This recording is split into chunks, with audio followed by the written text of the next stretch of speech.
2025. And this report comes to you from live in Israel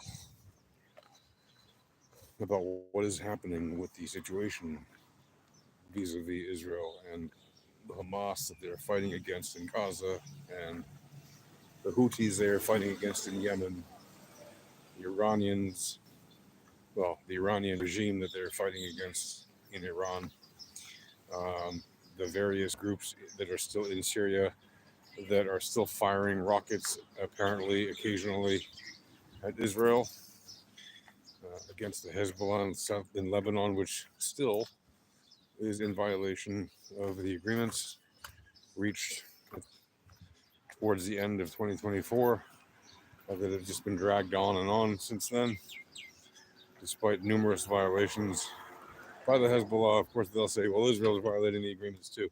Yes, but Israel is violating the agreements in response to the Hezbollah violations. So, okay, Orthodox. So, it is not the same, right? When one side breaks an agreement like that, when they are producing weapons in violation of the agreement. For example, Hezbollah was producing armed drones, etc., which they're not allowed to do under the agreement, producing weapons of that nature in the middle of Beirut, no less. So Israel bombs the factory, and then Hezbollah says, that's a violation of the agreement, you're not supposed to bomb Beirut. Right, but they are not violating the agreement because it says that if Hezbollah violates the agreement, Israel will take swift, decisive action on its own accord, and that will be okay. So technically, no, Israel is not violating the agreement. As much as it may upset people to hear that. Who? What kind of people? The crazy people who support Hezbollah. That's what kind of people. So, yeah, the fact is the fact. So Israel is, if you look at the whole, right, the picture on the balance, and you actually quantitatively measure wins and losses, the fact is, and by the way, Israel is taking some losses, especially with its infantry in places like Gaza, where soldiers are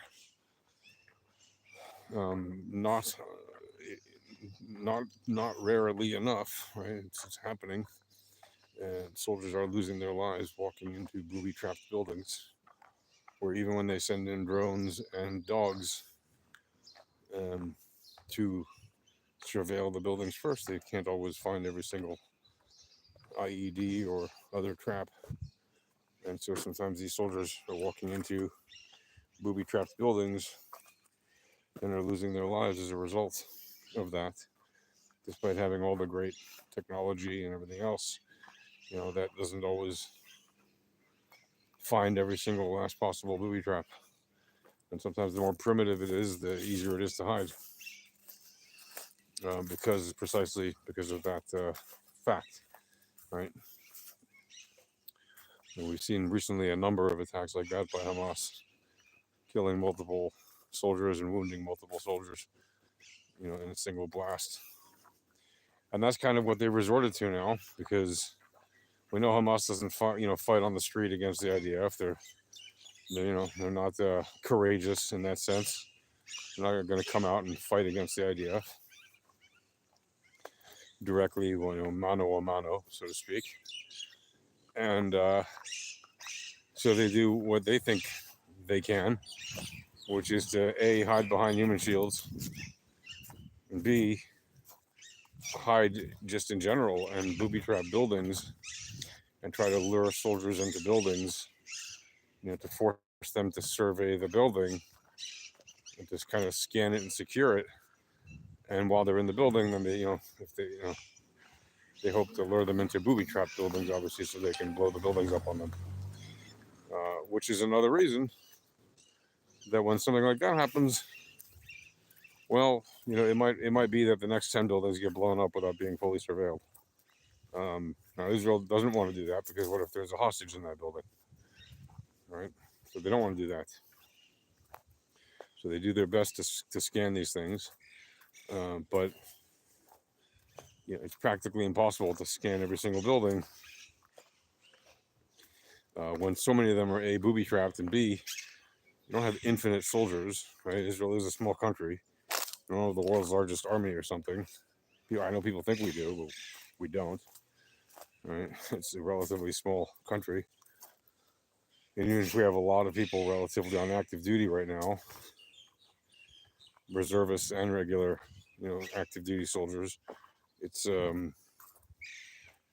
it's not a very large army or something. And that's why we have to equip our soldiers with the best that we can so that each soldier is capable of doing a lot more than regular soldiers in regular armies. Because here, like every soldier matters a lot. First of all, because they're people. Second of all, because there are people. And third of all, because we don't have a lot of them, right? We've always been outnumbered. We've always been outgunned in terms of like manpower and weapons, in terms of the overall enemy that exists. Now, yes, you can say, well, the active enemy doesn't have nearly as much as you. Hamas isn't nearly as well equipped, doesn't have as many men, etc. Yeah, okay, fine. But if you consider the overall size of the Arab armies that don't have a peace agreement with Israel, okay, if you just include the ones that don't have a peace agreement with Israel, they have far more guns in total and far more men in total than we do. It's not even a question. But the difference is the skill set of those soldiers, the commitment to defending the country of the soldiers versus attacking the country of the who would be aggressors, right? And well, the other issues. Let's just put it that way. I'd rather not spell it all out. But yeah, so Israel has to make do with less per, in total. Even if it may seem like more per capita, it's still less in total. But somehow we just have to fight harder and win because we don't have the option to really lose. Now you could say October 7th, Israel lost on October 7th. No, that's just a talking point. Israel, yes, you could say Israel had a very bad attack or series of attacks that visited upon it on October 7th. But it wasn't, first of all, a proper battle. You could say it was fine, but it wasn't. But even if you say it was, okay, fine, it was a battle. Israel, on that day, was attacked and then had to begin responding on that day. And the battle didn't stop when the clock struck midnight on October 8th. No, the battle kept going and going and going. And by October 10th, really by October 9th, but by October 10th, Israel had wiped out more than 1,000 Palestinians who'd broken through and invaded Israel. So there were no more Palestinians left in Israel at that point from Gaza. They'd wiped out everybody and arrested the rest that had been apprehended in Israel. And of course, the ones who escaped back to Gaza and have since been hunted down very methodically by the IDF. In fact, just a couple days ago, some of the people that were involved in leading the kidnapping of the Bibas family, right? Shira, Ariel, and Kfir, the mother and the two babies, the leader of the various gangs that kidnapped them, although mostly they were kidnapped by regular civilians, quote unquote, from Gaza, like not affiliated with any terror groups, but there were a few people there who were affiliated with terror groups, and they've been eliminated by the IDF in Gaza. And on and on and on. There are no shortage of the victories that Israel has been able to notch up in the past year and 8 months or so. right? Obviously taking out multiple leaders of Hamas, Yahya Sinwar, his brother Mohammed Sinwar, who followed him, um, you know, Ismail Haniya, and on and on and on, right? There is no shortage of victories that Israel can chalk up and say, yep, that was a victory. In addition to that, Israel has um, been able to learn a lot about the types of ballistics and systems and methods that the Houthis use, given the arsenal they've been provided with from Iran, and some of it has been Russian stuff. Whether they got it directly from Russia or indirectly through Iran, it doesn't matter. Israel's been able to defend itself very handily against those Houthi weapons. Yes, there were, a few of their ordinances did land inside of Israel, but most of them did not. Yes, one of them landed near Ben Gurion Airport, but didn't harm anyone, thank God. And yes, one of them was like a drone that was flown over the Sinai, over the Mediterranean, and then back into Tel Aviv, which actually killed somebody in an apartment building, very near, not far from the U.S. consulate, right? Like literally a few blocks away. And because it was like right near the beach, and that's where the U.S. consulate is in Tel Aviv. It's right there on the beach. The backside of it is, and yeah, Israel has changed the map. Like Israel has gone into Syria, into various locations, starting with the most immediate outposts on Mount Hermon, the most crucial ones, like the top of Mount Hermon, where the Syrian army from the Assad regime abandoned their posts. So Israel literally went and took over every single post that they could, because you had a vacuum. When there's a political vacuum, someone will take it. Who will take it? Well, the one with the ability to get there first and secure it first. That's who will take it. And that's what Israel did. They said, we're not going to allow a bunch of Al Qaeda people, which is what the HTS is, to just come and take all of these military posts when we can just take them, right? Because there's nobody there right now. There's no sovereignty right now in Syria. There's no national, anything. It's just chaos.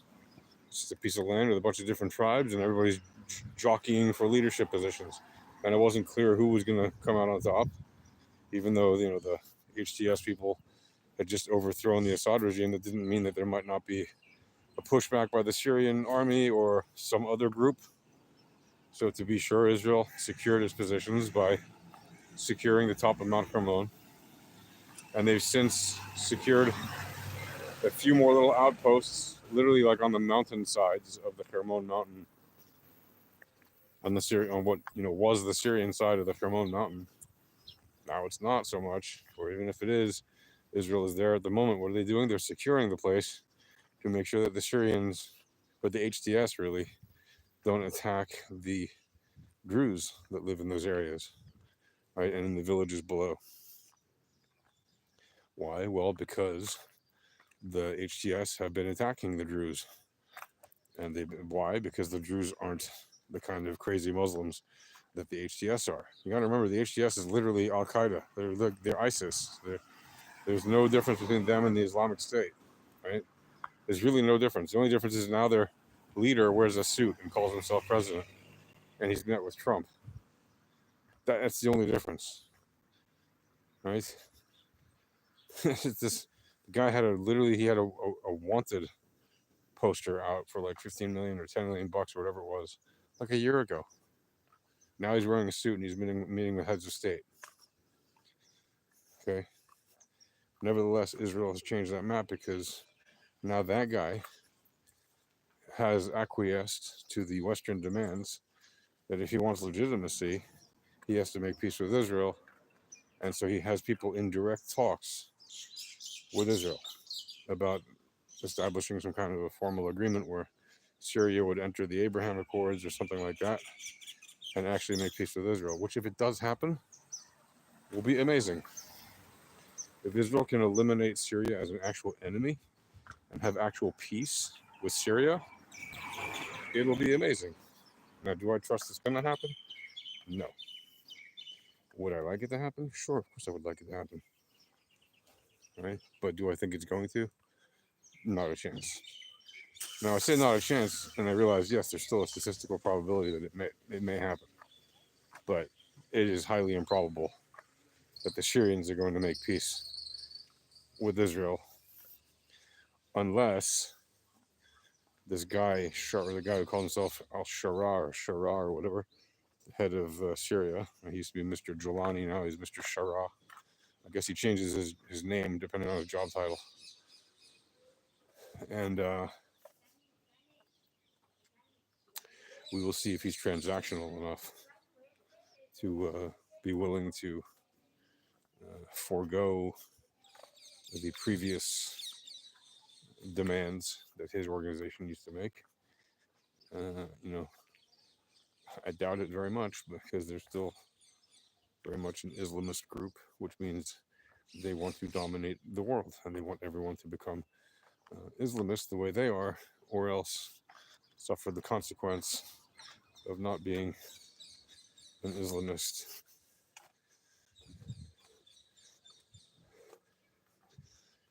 So we will see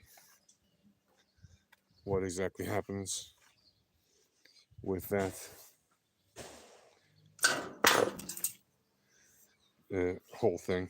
But Israel has definitely changed the landscape as a result of its actions following what happened on October 7th. They didn't just sit around and wait for bad things to happen. Nope.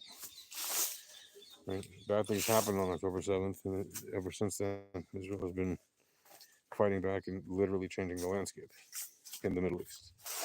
Now, you may like it, you may not like it. It's a fact. Right? Now, do I think Israel could have done a better job of changing the landscape since October 7th? Yeah, 100% they could have. But have they done some pretty amazing things? Yes. Israel has done some very amazing things since October 7th in terms of prosecuting this war. Whether you like Netanyahu or not, by the way. Yeah? You can't, whether you think Israel, if you're one of these people who's watching this video thinking, oh, Israel, the Zionists or genociders. Okay, well, even if you think the Zionists or genociders, which is provably not, because that's a very specific definition, but let's just pretend for the sake of a push of a button, right? When they got rid of them, push of a button, right? When they got rid of them with the beeper, the very next day they got rid of them with the beeper. The very next day they got rid of like another 1,000 with their walkie-talkies. And, amazing.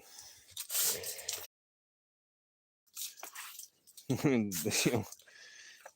amazing. You're gonna tell me the fact is Israel is an occupying force. Okay, maybe Israel is an occupying force. Maybe. I disagree with that because legally they're not, and I say that because the Declaration of Principles signed in 1993 between the PLO at the time, which then became the Palestinian Authority, and well, there's still the PLO, but the Palestinian Authority was created as a product of this Declaration of Principles, Oslo Agreement thing. That created areas A, B, and C, and it gave specific rules of who would control what in those areas in Judea and Samaria. All right, so Area A is the security is actually controlled by the Palestinians. Area B is joint control, and Area C is Israeli control. And then you have Hebron, which has a special jurisdiction because of the difference of the nature of that city. And so it has an area that is under Palestinian control, which is actually the vast majority of the city. And then the east area of the city is under Israeli control. And that's where the 750 or so settlers live, protected by 850 or so soldiers. The city where there's that literally one street allowed to do business. No, it's one street. Okay. Yes, it's annoying for the people on that one street. It's terrible. But those people have been able to set up shop elsewhere, or in many cases, just open the other side of their house. So they're still in business. They just have the door on the other side of the building. Anyway. Well, that's going to do it for now, folks. I'll talk to you later. Peace.